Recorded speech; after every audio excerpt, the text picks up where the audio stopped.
One to one ஆன்மீக நேயர்களுக்கு அன்பு வணக்கம். நம்ம சேனலில் தொடர்ந்து ஜோதிட விழிப்புணர்வு நிகழ்ச்சிகளை பார்த்துட்டு வரோம். அந்த வகையில் இன்றைக்கி நாம் பார்க்க போகிறது, ராகு இருக்கிற இடத்துலேருந்து எந்த இடத்துல இருந்தால் அது நல்ல பலன்களை கொடுக்கும், எந்த இடத்துல இருந்தால் அது சுமாரான பலன்களை கொடுக்கும் அப்படிங்கிறது வேறு. அதுக்கு அடுத்தது ராகு திசையை பற்றி சொல்ல வேண்டிய விஷயங்கள் வேறு இருக்குது. அதனால் பார்த்திங்கன்னா இதையும் அதையும் ஒன்றா போட்டு குழப்பிக்கக்கூடாதுங்கிறத இந்த இடத்துல நம்ம தெளிவாக சொல்ல வேண்டியதாக இருக்குது. அண்மையில் மற்றொரு விஷயங்களுக்கு நான் பேசும்போது சிலர் அதை சந்தேகங்களாக கேட்டிருந்தாங்க. அந்த சந்தேகங்களை தெளிவுபடுத்துறதுக்காக தான் நம்ம சொல்ல போகிறோம். ராகு அப்படிங்கிறது பார்த்திங்கன்னா ஒரு ஜாதகத்தில் 3, 6, 10, 11ஆம் இடங்கள்ல இருந்ததுன்னா அது நல்ல பலன்களை கொடுக்கும் அப்படின்னு சொல்கிறோம்.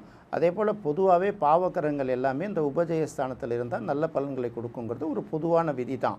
ஆனால் அதே அளவுக்கு மற்ற இடங்களில் இருந்தால், இப்போ மற்ற இடங்களுக்குள்ள 1ஆம் இடம் இருக்குது, 2ஆம் இடம் இருக்குது, 4, 5 இருக்குது, 7, 8, 9 இதெல்லாம் இந்த மாதிரி இடங்கள் இருக்குல்ல, இந்த இடங்கள்லேருந்து நடந்தால் என்ன இருக்கும் அப்படின்னு ஒன்று பார்க்கும்போது, அப்படி பார்க்கும்போது ராகு 12ஆம் இடத்துல இருக்கிறது மிகப்பெரிய அளவுக்கு பாதிப்பு இல்லை அப்படிங்கிறது பொதுவான கணக்கு. ஆனால் சில பேர் என்ன சொல்கிறாங்கன்னா, 12ஆம் இடத்துல ராகு இருக்குது, எனக்கு ராகு திசை நடந்தது, நான் வெளிநாடு போனோம் அப்படி இப்படின்னு சில பேர் சொன்னால் கூட, இன்னும் சில பேர் என்ன சொல்கிறாங்கன்னா, 12ஆம் இடத்துல தான் எனக்கு ராகு இருக்குது, இந்த ராகு திசையில், அந்த ராகு திசையில் தான் நான் எல்லாத்தையும் இழந்தேன் அப்படிங்கிற மாதிரி சொல்லிட்டு வராங்க. 12ஆம் இடத்துல இருக்கக்கூடிய ராகுக்கும் திசை நடத்தக்கூடிய ராகுக்கும் ஒரு தெளிவான வேறுபாடை நாம் முதல்ல தெரிஞ்சுக்கணும். ஒரு கிரகம் திசையை நடத்துதுன்னா அந்த கிரகம் லக்னத்திலேருந்து எந்த இடத்துல இருக்குங்கிறது முதல்ல பார்வை பார்க்கணும். அதுக்கு அடுத்தது இப்போ ராகு 12ஆம் இடத்துல இருக்குது அப்படின்னு எடுத்துட்டிங்கன்னா, அது மீனமாக மேஷத்துலேருந்து உங்கள் லக்னத்து அடிப்படையில் எல்லாமே 12ஆம் இடமாக வரலாம் இல்லையா. மேஷத்துக்கு மீனம் 12ஆம் இடம்னா, ரிஷபத்துக்கு மேஷம் 12ஆம் இடம், மிதுனத்துக்கு ரிஷபம் 12ஆம் இடம். அப்போ 12ஆம் இடம் எந்த இடம் அப்படிங்கிறது ரொம்ப ஒரு முக்கியமான பாயிண்ட்டு. அப்போ 12ஆம் இடம்ங்கிறது ராகுக்கு எந்த ராசியில் இருக்குங்கிறத முதல்ல பார்க்க வேண்டியதாக இருக்குது. ராகுக்கும் ஆட்சி உச்சம் உண்டு இல்லையா. விருச்சிகத்தில் இருந்ததுன்னா ராகு உச்சம், ரிஷபத்தில் இருந்தால் நீச்சம் அப்படிங்கிறோம். அதே போல் சில ராசிகளில் இருக்கும்போது ராகுக்கு பலம் அதிகம். அப்போ கடகமும் மகரமும் சம்பந்தப்படும் போது ராகுவாக இருந்தாலும் கேதுவாக இருந்தாலும் மிகப்பெரிய அளவுக்கு பலன்களை கொடுப்பதில்லைங்கிறது ஒரு அனுபவ ரீதியான உண்மை. இது ஏன் கடகத்திலையும் மகரத்திலையும் ராகு கேது இருந்தால் மிகப்பெரிய அளவுக்கு பலன் கொடுக்காது அப்படின்னு பார்க்கும்போது, பழைய பாடல்கள்லாம் பார்த்திங்கன்னா மேடம், நண்டு, சுறா, எருது, கன்னி இந்த மாதிரி ராசிகளில் இருந்ததுன்னா ராகு நல்ல பலன்களை கொடுக்கும் அப்படிலாம் சொல்கிறாங்க இல்லையா. அப்படிலாம் நம்ம எடுத்துக்கக்கூடாது. ராகு திசை நடத்தும் போது 3ஆம் இடத்துல இருந்தாலும், 6ஆம் இடத்துல இருந்தாலும், 10ஆம் இடத்துல இருந்தாலும், 11ஆம் இடத்துல இருந்தாலும் நல்ல பலன்களை கொடுக்குங்கிறது ஒரு விஷயம். அதே போல் அந்த இடம் ராகுக்கு உச்ச இடமா, நீச்ச இடமா, இல்லை அது கடகம் மகரத்தில் பகை வீட்டில் உட்கார்ந்துருக்கா, இல்லை ரிஷபத்தில் நீச்சமாக இருக்கா, இதையெல்லாம் பார்த்து தான் நம்ம திசை நடத்தக்கூடிய கிரகத்தை முடிவு பண்ணணும். அதுக்கு அடுத்தது இந்த ராகுவை எந்த கிரகத்தோடு சேர்ந்து இருக்குது அப்படிங்கிறத ஒன்று பார்க்கணும். அடுத்தது ராகுவை எந்த கிரகம் பார்க்குது, அது சுபக்கிரகமா பாவக்கிரகமா, இது எல்லாத்தையும் பார்த்த பிறகு தான் திசை நடத்தக்கூடிய கிரகம் அது ராகுவாக இருக்குதாலும் சரி, வேறு எதுவாக இருந்தாலும் சரி. இந்த இடத்துல நம்ம ராகுவை பற்றி சொல்லும்போது ராகு திசைங்கிறது எப்படி இருக்குங்கிறத முதல்ல எடுத்து பார்க்கணும். எல்லாவற்றுக்கும் மேலாக இன்னொரு விஷயத்தை சொல்லுவாங்க. இப்போ திசா புத்தியை பற்றி நீங்கள் என்ன பேசுகிறீங்க அப்படின்லாம் சில பேர் கேட்பாங்க. நெல்லை வசந்தன் ஐயா திசா புத்தியெல்லாம் பற்றி எடுக்க மாட்டார் அப்படிங்கிறாங்க. அப்படிலாம் கிடையாது. நெல்லை வசந்தன் ஐயா ஜோதிடத்தில் எல்லாம் தெரிந்தவர். அதாவது ராகு கேது இது மட்டுமே அல்ல, ஒவ்வொரு திசையும் புத்தியையும் ஒரு கணக்கில் தான் எடுத்து பலனை சொல்லுவார். என்ன ஒரு விஷயம் சொல்லுவாருன்னா, இந்த திசா புத்தியை மட்டுமே வச்சு பலன்களை சொல்லக்கூடாதுங்கிற விஷயத்தை சொல்லுவாரை தவிர, திசா புத்தியை நீங்கள் பார்க்க வேணாம், புறக்கணிக்கணும்னு சொல்லிட்டு எந்த இடத்துலையுமே அவர் சொல்லவே இல்லை. அவர் கூட இருந்ததுனால எனக்கு அது தெரியுங்கிறதுனால நான் சொல்கிறேன். ஏன் இதை சொல்ல வரேன்னா, இந்த ராகுக்கும் ஒரு சம்பந்தம் இருக்குது. இப்போது 4ஆவது திசையாக ராகு திசை ஒருத்தருக்கு நடந்தால் அது மாரக திசை அப்படின்னு சொல்லுவாங்கள்ல. 4ஆவது திசையாக ராகு திசை நடந்தாலும், 4ஆவது திசையாக சனி திசை நடந்தாலும் அது ஒரு மாரக திசை அப்படின்னு சொல்லுவாங்கள்ல.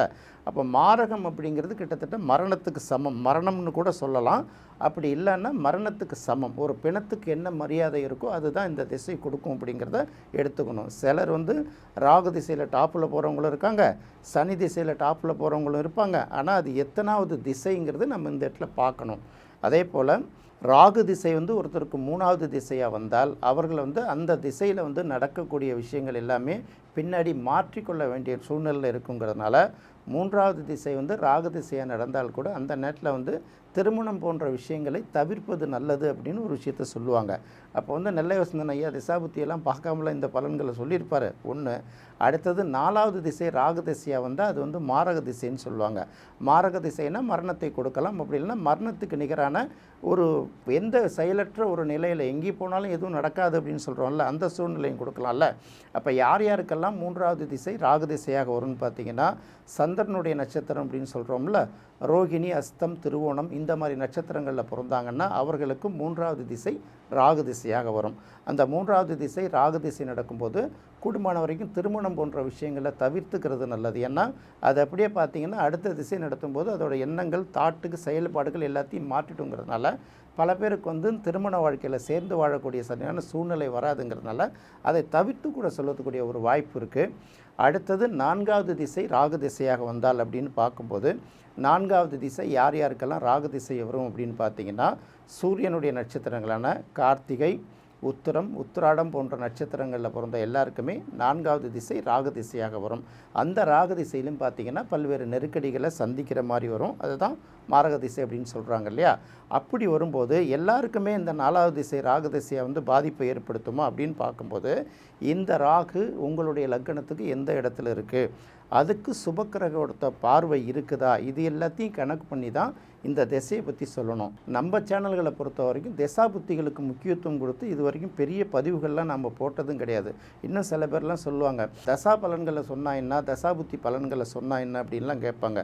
தசாபுத்திங்கிறது ஓரளவு அது ஒரு சப்போர்ட்டிங் ரூலாக தான் எடுத்துப்போமே தவிர இதை மெயினாக வச்சுட்டு பலன் சொல்லக்கூடிய இடங்களில் நம்ம இங்கே எடுக்கிறதில்ல. அதனால தான் சொல்கிறேன், ராகு திசையை பொறுத்த வரைக்கும் 3வது திசையாக வந்தாலும் நல்லது கிடையாது, 4வது திசையாக வந்தாலும் நல்லது கிடையாது. 3வது திசை நடக்கும்போது திருமணம் போன்ற விஷயங்களை தவிர்ப்பது நல்லது. 4வது திசையாக வரும்போது இந்த நெருக்கடியிலேருந்து மீண்டு வர்றது எப்படிங்கிறத முயற்சி பண்ணால் நல்லது. இதையெல்லாம் யோசித்து பார்க்கும்போது இப்போ 12ஆம் இடத்துல இருக்கக்கூடிய ராகு 12ஆம் இடத்துல இருந்து திசை நடத்தும் போது அது எனக்கு பாதிப்பை ஏற்படுத்துச்சா அப்படின்னு மட்டுமே ஒரு கேள்வி கேட்கக்கூடாதுல்ல. உங்களுக்கு என்ன நட்சத்திரம், அந்த ராகு திசை எத்தனாவது திசைங்கிறத முதல்ல பார்க்க வேண்டியிருக்கு. அதனால தான் நம்ம திசாபுத்தி பக்கம் பெருசாக போகாமல் கோச்சாரத்தை மெயினாக எடுத்துக்கிட்டு திசாபுத்தியையும் பார்க்கணும். கிரகம் நடத்தக்கூடிய திசை நடத்தக்கூடிய கிரகம் எங்கே இருக்குது, புத்தி நடத்தக்கூடிய கிரகம் எங்கே இருக்குது, அதுக்கும் இதுக்கும் எவ்வளவு எந்தெந்த இடங்களில் இருக்குது அதையும் பார்க்கணுமே தவிர அதை மட்டுமே வச்சு பலன் சொல்லக்கூடாதுங்கிறனால சொல்கிறோம். கோச்சாரத்தையும் அனுசரித்து திசாபுத்திகளை வச்சு ஓரளவு பலன் சொல்லணுங்கிற விஷயத்தினால தான் இதை நம்ம சொல்கிறோம். அதனால் நம்மளை பொறுத்தவரையில் திசாபுத்தியை வந்து ஓரளவு தான் பார்க்கணுமே தவிர அதை மட்டுமே வச்சு பலன் சொல்லக்கூடாது. அதனால் 12ஆம் இடத்தில் ராகு இருந்தாலும் திசை நடத்தினாலும் அது வந்து உங்கள் லக்னத்துக்கு அல்லது உங்கள் நடத்தக்கூடிய திசை வந்து 3வது திசையா 4வது திசையா இதையெல்லாம் பார்த்து பலன் சொல்லணுங்கிறத மெயினாக எடுத்துக்கணும். பொதுவாகவே வந்து ராகு திசைங்கிறத வந்து நம்ம என்ன சொல்கிறோம்னா பரமபத ஆட்டம் அப்படின்னு சொல்கிறோம். ராகுங்கிறதுக்கு ஒரு சூதாட்டம் அப்படின்னு ஒரு பேர் இருக்கும் இல்லையா. பரமபத விளையாட்டு விளையாடும் போது பார்த்திங்கன்னா கடகடன்னு மேலே ஏறுவாங்க, அங்கே போய் பாம்பு கடிச்சிட்டு திடீர்னு பழைய இடத்துக்கு வந்துடுவாங்க. அதனால தான் ராகு வந்து பாம்பு சுருட்டிக்கிட்டதுக்கு உதாரணமாக சொல்கிறது. கேதுவையும் அப்படி சொல்லுவாங்க. கேதுக்கு வந்து கொஞ்சம் காலகட்டம் குறைவு, 7 வருஷம் தானே. ராகுக்கு 18 வருஷங்கிறதுனால இந்த மாதிரி சில மாற்றங்கள்லாம் ஏற்படுங்கிறதுனால ராகு திசை அப்படின்னு மட்டுமே பார்க்காம ராகு திசை உங்களுக்கு எத்தனாவது திசை, உங்கள் லக்னத்துக்கு அந்த ராகு எந்த இடத்துல இருக்குது, இதையெல்லாம் பார்த்து எந்த நட்சத்திர சாரத்தில் இருக்குது இதையெல்லாம் பார்த்து பலன் சொன்னால் மட்டும்தான் ராகு திசை வந்து உங்களுக்கு பாதிப்பை தரும். பொதுவாக 12ஆம் இடத்துல இருக்கக்கூடிய ராகுங்கிறது வெளியூரில் இருக்கிறவர்களுக்கும் வெளிநாடு செல்பவர்களுக்கும் ஒரு நல்ல மாற்றத்தை கொடுக்குங்கிறத மட்டும்தான் இந்த இடத்துல நம்ம தெரிஞ்சுக்கணும். என்ன நேயர்களே, ராகுவை பற்றி நிறைய பேச வேண்டியிருக்கு. அதில் ஒரு சிறு பகுதியை எப்போதும் நான் பேசியிருக்கேன். நிச்சயமாக இது உங்களுக்கு பிடிச்சிருக்குன்னு நினைக்கிறேன். மீண்டும் மற்றொரு சுவையான நிகழ்ச்சியில் சந்திக்கலாம். நன்றி, வணக்கம்.